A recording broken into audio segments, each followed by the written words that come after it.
ਇਹ ਜਿਹੜੀ ਗੱਲ ਹੈ ਨਾ ਇਹਦੇ ਆਪੋਜ਼ਿਟ ਨਹੀਂ ਹੋ ਸਕਦੀ। ਵਸੇਬ ਦੀਆਂ ਨਾ ਦੋ ਗੱਲਾਂ ਜਿਹੜੀਆਂ ਨੇ ਨੰਦਾ ਮੈਂ ਬੜਾ ਪੱਕ ਕੀਤਾ ਤੇ ਬੜਾ ਨਿਤਾਰਾ ਕੀਤਾ, ਜੋ ਵੀ ਹੋਵੇ ਜੇ ਇਹਦੇ ਮੁਖਾਲਫ ਨਹੀਂ ਹੁੰਦਾ। ਉਹਨਾਂ ਚ ਪਹਿਲੀ ਗੱਲ ਤਾਂ ਇਹ ਦੋ ਬੰਦੇ ਭਿੜ ਪਾਉਣ, ਇੱਕ ਯਾਰ ਮੁਦਈਆਂ ਦਾ ਹੁੰਦਾ ਤੇ ਇੱਕ ਹੁੰਦਾ ਮੁਲਜ਼ਮਾਂ ਦਾ। ਤਾਂ ਮੁਦਈ ਭਾਵੇਂ ਜਿਹੜੇ ਵੀ ਫਾਤੇ ਖੜੇ ਹੋਣ, ਜਿਹੜਾ ਮੁਲਜ਼ਮ ਹੋਵੇ ਉਹ ਚਾਹ ਕੇ ਬਰਸਾਈ ਕਰ ਲਈਏ ਤੇ ਮੁਦਈ ਸਮਝਦੇ ਨੇ ਸਾਥੋਂ ਚੱਲ ਕੀ ਹੋਵੇ। ਉਹ ਆਦਨ ਨਹੀਂ ਅਸਾਂ ਰਸਾਈ ਕੋਈ ਨਹੀਂ ਕਰਨੀ, ਮੋੜ ਭਾਵੇਂ ਉੱਜੜ ਬੈਨ ਨਾ ਰਸਾਈ ਵਾਲੇ ਪਾਸੇ ਨਹੀਂ ਹੁੰਦੇ। ਇਸ ਵਾਸਤੇ ਜਿਹੜੀ ਰਸਾਈ ਮੁਦਈ ਆਖੋ ਸਾਡੇ ਵਸੇ ਵਿੱਚ ਨਾ ਜਸਾ ਉਹ ਕਦੀ ਨਹੀਂ। ਦੂਜੀ ਗੱਲ ਇਹ ਆ ਦਿਉ ਵਾਲਾ ਬੰਦਾ ਸਾਖ ਚਾਖੇ ਨਾ ਭਾਵੇਂ ਉਹਦੀ ਪੰਜਾਬ ਦੇ ਵਟਿਆਂ ਦੀ ਧੀ ਹੋਵੇ ਤਾਂ ਦੂਜੇ ਪਾਸੇ ਜਾਊ ਜਿਹਾ ਛੋਰ ਹੋਵੇ ਤੇ ਉਹ ਬੰਦਾ ਨੇ ਮਣਾ ਕਿਸਾ ਹਿਸਾਬਾਂ ਨਾਲ ਟੱਬਰ ਹੈ ਜਾਂ ਧੀ ਨੇੜੇ ਹੋ ਸੀ ਜਾਂ ਕਹਿ ਲੈਂਦੀ ਰਹੀ ਜਾਂ ਮੈਥੋਂ ਬਾਹਰ ਵਕਤ ਨਹੀਂ ਪਵੇਂਦਾ।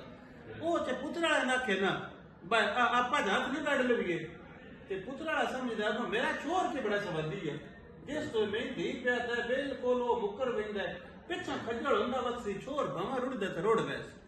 ਉਸ ਦਿਉ ਵਾਲੇ ਸਾਖ ਆਖੇ ਤਾਂ ਸਾਖ ਨਹੀਂ ਕਰਨਾ।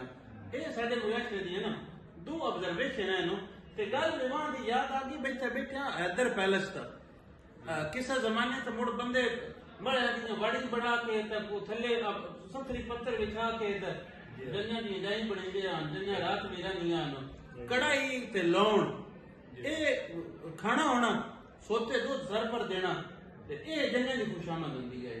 ਮੁੜ ਜੰਜ ਘਰ ਬਣ ਗਏ ਤੇ ਹੁਣ ਤੇ ਬੜਾ ਸਿਲਸਿਲਾ ਬੜਾ ਸਵਾਦੀ ਆ ਗਿਆ ਨਾ।